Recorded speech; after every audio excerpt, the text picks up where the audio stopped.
तो दोस्तों इस वीडियो में हम बात करने वाले हैं आईटी सेक्टर के बारे में। और आईटी सेक्टर में देखिए हमको एक शानदार ट्रेंड रिवर्सल देखने को मिल रहा है। डेफिनेटली ग्लोबली अगर हम देखें तो काफ़ी इश्यूज चल रहे हैं, लेकिन अगर हमारा लॉन्ग टर्म का नज़रिया है तो इस वीडियो में 8 स्टॉक्स आपके साथ में शेयर करने वाला हूं, जिसका आप पोर्टफोलियो बना सकते हैं। आईटी थीम को लेकर एक पोर्टफोलियो बना सकते हैं जहां पर लॉन्ग टर्म में गजब की हमको यहां पर रिटर्न बनती हुई देखने को मिल सकती है। तो टेक्निकल चार्ट पे हम बाइंग लेवल यहां पर देखने वाले हैं, तो वीडियो के साथ बने रहिएगा। तो यहाँ पर सबसे पहले अगर मैं बात करूँ, देखिए थोड़ा सा long term point of view हमको रखना पड़ेगा अगर आईटी सेक्टर में निवेश करना है, क्योंकि ऐसा नहीं है कि आईटी सेक्टर में सारी चीज़ें यहाँ पर सही हो चुकी है, ऐसा भी हम नहीं कह सकते। डेफिनेटली इंटरेस्ट रेट यहाँ पर अब उम्मीद है कि हाइक कम होती हुई देखने को मिलेगी। जो फेड है इंटरेस्ट रेट हाइक कम करता हुआ देखने को मिलेगा, बिकॉज इन्फ्लेशन अभी कूल डाउन होता हुआ नजर आ रहा है। लेकिन अभी ये भी देखना है, क्योंकि अभी भी ग्लोबल लेवल पे काफ़ी ज़बरदस्त तरीके से अभी ले ऑफ सीजन चल रहा है, जहाँ पर मेटा हो गया, ठीक है, अभी हाल ही में अमेजोन ने भी अनाउंस कर दिया है काफ़ी ले ऑफ हो रहे हैं। ट्विटर में तो हमको पता ही है, एक्सेंचर कॉग्निजेंट इंडिया लेवल पे भी यहाँ पर जो है इनवॉलेंट्री अट्रिशन हमको देखने को मिल रहे हैं। ये शॉर्ट टर्म के हैं, हो सकता है 1-2 क्वार्टर चले, लेकिन अगर लॉन्ग टर्म का नज़रिया है, आप देखिए जो इंडियन बीपीएम सर्विसेज हैं, जो सोल्यूशंस प्रोवाइडर हैं, वो कितना बेनिफिट यहाँ पर हो सकते हैं। बीपीएम सर्विसेज को touch $100 billion in revenue over next decade. तो इंडिया का जो आईटी सर्विस सेक्टर है डेफिनेटली एक लॉन्ग टर्म का सेक्टर है, और एक स्ट्रक्चरल स्टोरी, एक स्ट्रक्चरल थीम नज़र आती है। तो मेरे को लगता है डेफिनेटली आईटी सेक्टर में आपको ज़रूर निवेश करना चाहिए। अगर अभी तक आप निवेशित नहीं हैं तो बहुत बढ़िया मौका है। ट्रेंड रिवर्सल भी यहाँ पर होता हुआ नज़र आ रहा है। अब यहाँ पर हम बात करते हैं, जो पहली कंपनी है वो है दोस्तों वन एंड ओनली टीसीएस।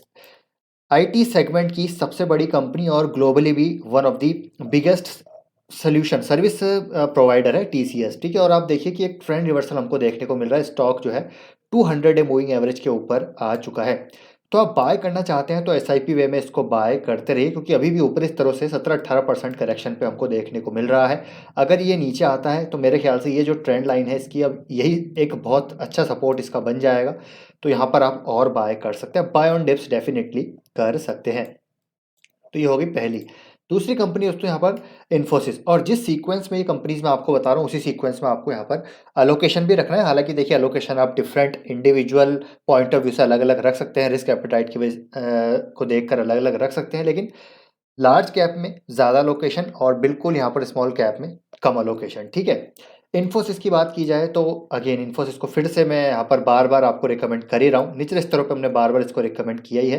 तो यहाँ पर भी देखिए 200 डे मूविंग एवरेज के ऊपर स्टॉक ट्रेड कर रहा है, तो कंप्लीट यहाँ पर पॉजिटिव टेरिटरी में स्टॉक आ चुका है। और ये जो ट्रेंड लाइन का देखिए एक रेजिस्टेंस था इधर, इसको भी यहाँ पर ब्रेक डाउन देके एक वापस से रिट्रेसमेंट होकर यहाँ पर सपोर्ट लेके वापस स्टॉक ऊपर जा रहा है। तो इसको भी आप बाय कर सकते हैं। करंट मार्केट प्राइस पे अभी भी डिस्काउंटेड लेवल पे हमको देखने को मिल रहा है। तीसरा, अगर हम अब देखिए इन तीनों की मैं बात करूं, ये तीन जो कंपनी मैंने बताई है ऊपर की, टीसीएस, इन्फोसिस और एचसीएल टेक, इनमें डेफिनेटली 14 to 15% ग्रोथ तो आप एक्सपेक्ट कर ही सकते हैं। साथ ही साथ यहाँ पर 2 से 3%, 2% के आसपास डिविडेंड यील्ड भी, और एचसीएल टेक का तो आई थिंक डिविडेंड यील्ड भी ज़्यादा है, तो यहाँ पर डिविडेंड भी हमको लॉन्ग टर्म में मिलता रहेगा। तो इसमें भी देखिए अच्छी खासी करेक्शन थी, 30-40% तक का स्टॉक करेक्ट हुआ था, लेकिन अभी ट्रेंड रिवर्सल हो चुका है। और यहाँ पर आप देखिए कि यहाँ पर जो है एक डाउन ट्रेंड में था स्टॉक, अभी 200 डे मूविंग एवरेज के ऊपर आ चुका है और काफ़ी ऊपर आ चुका है। तो एचसीएल में भी आप लॉन्ग टर्म के लिए डेफिनेटली बाय करने की सोच सकते हैं। तो ये हो गई 3 टियर 1 कंपनीज। अब हम थोड़ा टियर 2 कंपनीज की तरफ चलते हैं। तो यहाँ पर हम पहले बात करेंगे एलटीआई के बारे में। तो एलटीआई देखिए, एलटीआई में भी ट्रेंड रिवर्सल हो चुका है, अच्छा खासा यहाँ पर बेस बना, फिर उसके बाद थोड़ा बेस ऊपर शिफ्ट हुआ और इस कंसोलिडेशन का भी यहाँ पर ब्रेकआउट हो चुका है। वॉल्यूम्स के साथ ब्रेकआउट हो रहा है, 200 डे मूविंग एवरेज के ऊपर है, तो इसको भी आप बाय कर सकते हैं। और इससे अगली कंपनी है माइंडट्री, ये दोनों मर्ज होने वाली है, तो इसको आप एक जो है कंपनी समझ सकते हैं। आने वाले हो सकता है 1-2 क्वार्टर में यहाँ पर हमको एलटीआई माइंडट्री के नाम से ये स्टॉक लिस्ट होता हुआ, मतलब ट्रेड करता हुआ देखने को मिले। तो यहाँ पर भी देखिए 200 डे मूविंग एवरेज के ऊपर है, एक गोल्डन क्रॉसओवर बनने की पूरी पूरी यहाँ पर संभावनाएं बनती हुई नजर आ रही है। ट्रेंड रिवर्सल हो चुका है, तो माइंडट्री को भी आप मर्ज कर जो है यहाँ पर बाय कर सकते हैं, या फिर एलटीआई को बाय कर सकते हैं। दोनों में से किसी को भी बाय कीजिए, कोई फर्क नहीं पड़ता। माइंडट्री मुझे लगता है थोड़ा सा सस्ता है एलटीआई से, तो माइंडट्री को आप बाय कर सकते हैं। और अल्टीमेटली ये दोनों मर्ज होने ही वाले हैं। दोनों के स्टॉक होल्डर्स को डेफिनेटली यहाँ पर लॉन्ग टर्म में फ़ायदा ही होने वाला है। नेक्स्ट कंपनी है दोस्तों यहाँ पर एक unique ER and D company LTTS, again Larsen and Toubro group की कंपनी। इसमें भी ऑलमोस्ट देखिए ट्रेंड रिवर्सल हो चुका है और 200 मूविंग एवरेज के ऊपर आज स्टॉक ट्रेड कर रहा है। तो यहाँ पर इस स्टॉक को भी लॉन्ग टर्म के लिए बाय किया जा सकता है। अगर आप ईआरएनडी स्पेस को प्ले करना चाहते हैं तो एक नीश सेक्टर है, नीश सेगमेंट है और एलटीटीएस के थ्रू यहाँ पर इसको प्ले किया जा सकता है। लॉन्ग टर्म विजिबिलिटी काफ़ी अच्छी नज़र आती है और जितनी भी कंपनीज़ हैं इनके नंबर्स भी दोस्तों अच्छे आए हैं, किसी के भी नंबर यहाँ पर ख़राब नहीं आए। और जो कस्टमर स्पेंडिंग है, जो क्लाइंट स्पेंडिंग है, मैनेजमेंट सभी का कह रहा है कि यहाँ पर अभी हमको कोई भी स्लो डाउन देखने को नहीं मिल रहा है। तो रिसेशन ज़रूर है, लेकिन अभी तक स्पेंडिंग में तो देखने को वो चीज़ नहीं मिल रही है। तो यहाँ पर लेट्स सी Q3 किस प्रकार रहता है, Q4 किस प्रकार रहता है। लेकिन जैसा भी रहेगा धीरे धीरे एसआईपी वे में इन सभी स्टॉक में बाई किया जा सकता है और एक आईटी का मजबूत पोर्टफोलियो बनाया जा सकता है। तो ये भी एक काफ़ी शानदार नीश प्ले है आईटी का। अब नेक्स्ट दोस्तों यहाँ पर ज़बरदस्त कंपनी, अब ये मिड कैप में हम जा रहे हैं, एलटीटीएस आ गई, अब ये परसिस्टेंट आ गई मिड कैप सेगमेंट में। मतलब अगर इसकी ग्रोथ देखेंगे तो मेरे ख्याल से सबसे ज़्यादा ग्रोथ इसी कंपनी में आई है। अगर मैं सर्विस जो है सेगमेंट की बात करूँ तो ठीक है, सर्विस प्रोवाइडर्स की बात करूँ तो, और इंडस्ट्री लीडिंग ग्रोथ मार्जिन्स पे कंपनी काम कर ही रही है। अट्रिशन भी धीरे धीरे स्लो हमको देखिए अभी सुधरते हुए नजर आ रहे हैं सारी कंपनीज का। तो यहाँ पर भी ट्रेंड रिवर्सल हो चुका है। एक मेजर आप देखिए, एक मेजर जो यहाँ पर एक रेजिस्टेंस था उसको स्टॉक क्रॉस कर चुका है, 200 डे मूविंग एवरेज के ऊपर आ चुका है, ट्रेंड रिवर्सल हो चुका है। तो अगर आप बाय करना चाहते हैं तो बाय कर सकते हैं।